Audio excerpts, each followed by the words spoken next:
My name is Kim Mosiman. I currently live in Troutdale, Oregon. I've lived on this side for about 12 years. I have two boys, Jacob and Chase, and I am passionate about helping horses, local horses in need.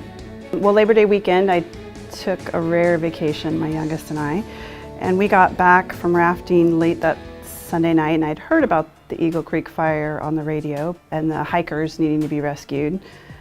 But I had no idea that it was going to move that fast and that far to affect us. I came outside at about 8 o'clock and just was immediately struck at how much things had changed. The east winds were blowing, and with it a lot more ash. And even though the sun was down, the heat was going up. And so just instinctively we packed a bag, and I called trailers up to our facility to get our horses out. I had put a notice on social media asking, just letting people know that if they needed help, we could help them. And by the time we unloaded, I think we had 4 or 5 calls already. So we turned around and headed back up. And one of the things I noticed the most, I remember looking at the truck thermometer, and as we went over the Stark Street Bridge, it was about 55 degrees.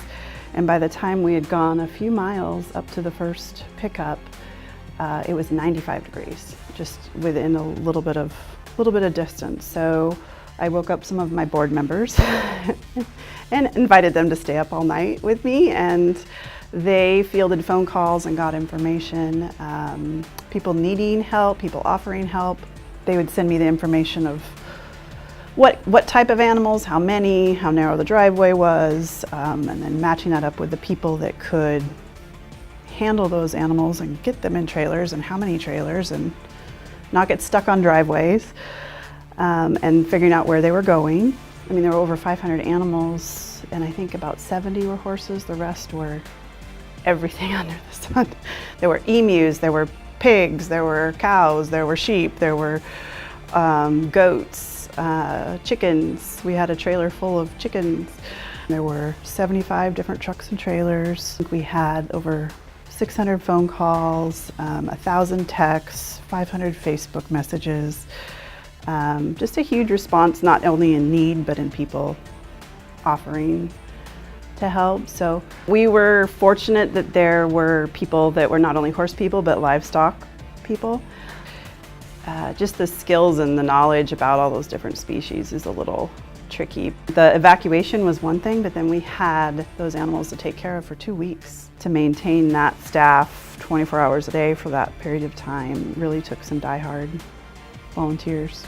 I think the more emotional part was the people, because you could just feel the stress and the fear, their homes and their memories and their animals. It was nice to be able to provide that relief for them, that they didn't have to worry about the animals. They could get everything else that they needed and get out. I am part of a group of heroes. That's the way I feel about it. I think that it took us all, and I think we did do something amazing, but I definitely feel like it was a group of heroes.